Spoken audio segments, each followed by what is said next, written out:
The Holy Grail, what everybody in fitness wants to do. Professional bodybuilders, everyday trainees, people just getting into the gym, often they want to do exactly what we're going to talk about in this video. And often people find themselves in a situation in which they have a little bit more fat tissue than they'd like, but they also don't have enough muscle mass and not as much muscle tissue as they'd like. So they're looking to build muscle and lose fat at the very same time, doing these two things simultaneously. Well, it's a good thing that you came to this video, not because I'm going to tell you the secret one hack to build muscle and lose fat at the same time, but because I'm going to give you the reality behind 4 different situations in which you can build muscle and lose fat. And then we're going to talk about why you might not want to do this at the same time and what I would do instead. So the first situation in which you can build muscle and lose fat at the same time is if you are new to training. So if you are within your first several months of training, even within your first year of training, and you're just getting into things, I would just focus on a quality training program, eating enough protein each day, about 1 gram per pound, and you're going to be able to build muscle and lose fat at the same time.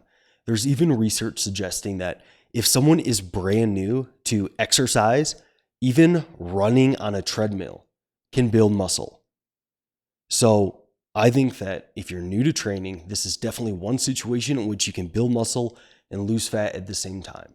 Now, the second situation, which is somewhat similar to the first, is that if you are not performing an optimal training program, or your training program is far from optimal for hypertrophy purposes, I generally recommend to train each muscle with about 10 to 20 sets, hard sets per week. Now, this should be adjusted based on how you individually respond, and you can check out my video on how much to train to do just that. But you should have an appropriate training volume. You should be training within a few reps from failure on each training set. You should be training within the 8 to 15 rep range on average. You should be hitting a muscle probably at least twice per week. And if you're doing all these things and you're focusing on gradually increasing that training stress over time, then I would say that your training program seems fairly quality. Now, there's also other parts to this in which you also want to make sure that you've been eating enough protein each day, that you've been sleeping enough, managing stress. But if you've been doing a pretty good job at all those things, then this probably doesn't apply to you. But if you haven't, and you're kind of new to a more optimal training program, let's say that, yeah, you've been in the gym for a while, but let's say that you've been doing 5-3-1 or more of a strength oriented program. I think if you switch to more of a bodybuilding style training program in which you focus on kind of those main tenets that I talked about, that you most definitely can build muscle and lose fat at the same time and experience some sort of a body recomposition simultaneously. All right. Now, the third situation is if someone just is carrying quite a bit of body fat. If they're north of 18, 20% body fat, there's a chance that they can experience body recomposition, as they have so much stored energy, as you can use some of that energy for muscle building purposes. So on their way down to a lower body fat percentage, you might see some of that recomposition occur. And the fourth situation in which someone can experience some of this body recomposition, and when I say body recomposition, I use it simultaneously with building muscle and losing fat at the same time. So another situation is if someone is coming back from an extended time off and they're taking advantage of kind of the muscle memory effect. So let's say someone has been training in the gym for a while, say they've put on 10 to 15 pounds of muscle, and then say they take off several months of training and they lose about 5 pounds of muscle.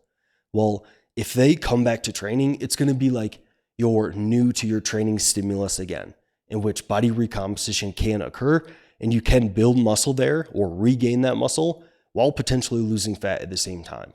All right. So the 4 situations in which you might be able to build muscle and lose fat at the same time is if you're new to training, you're new to an optimal training program, you're at quite high body fat percentages, or you are coming back from time off. But outside of these situations, let's now talk about why you might not want to try to build muscle and lose fat at the same time. And I get the allure to it. I totally do. For a long time, I was focused on trying to build muscle and lose fat at the same time, as I just had more body fat than I wanted, but I also wasn't very muscular. And I was in the same spot to where, I just wouldn't accept losing more fat, but giving up muscle growth. And also I wouldn't accept going through a gaining phase and also putting on some body fat. And what this led me to do was just spin my wheels for a long time. And I tried calorie cycling and different kind of diet strategies, intermittent fasting, trying to time my nutrition all around my workout, and none of it worked. And it just led me to spinning my wheels for several months to years. And I think that this is the biggest risk of someone outside of these situations trying to build muscle and lose fat at the same time.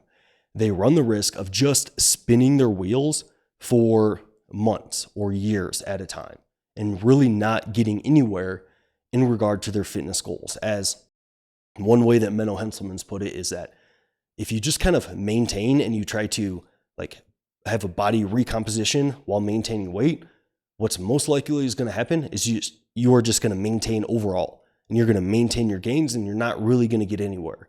And that's exactly what happened to me here. And I think one thing that's important to know is that the body, it needs a consistent stimulus in a certain direction.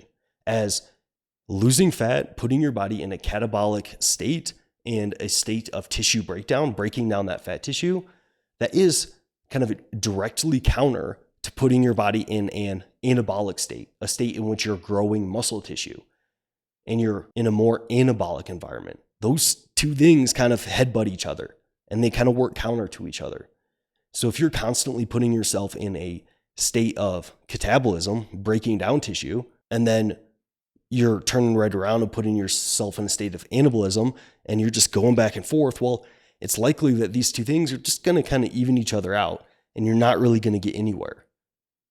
And I think this is what happens to most people when they try to build muscle and lose fat at the same time when they're outside of these situations. So what would I recommend you doing instead if you're outside of those kind of 4 situations? Well, I would recommend going through dedicated gaining and cutting phases.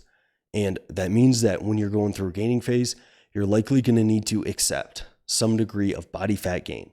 And when you're going through a cutting phase, you're likely going to have to accept not growing a whole lot of muscle. So when it comes to your gaining phases, I would commit to gaining for at least 6 months at a time and shooting for a rate of gain of about 1% of your body weight per month.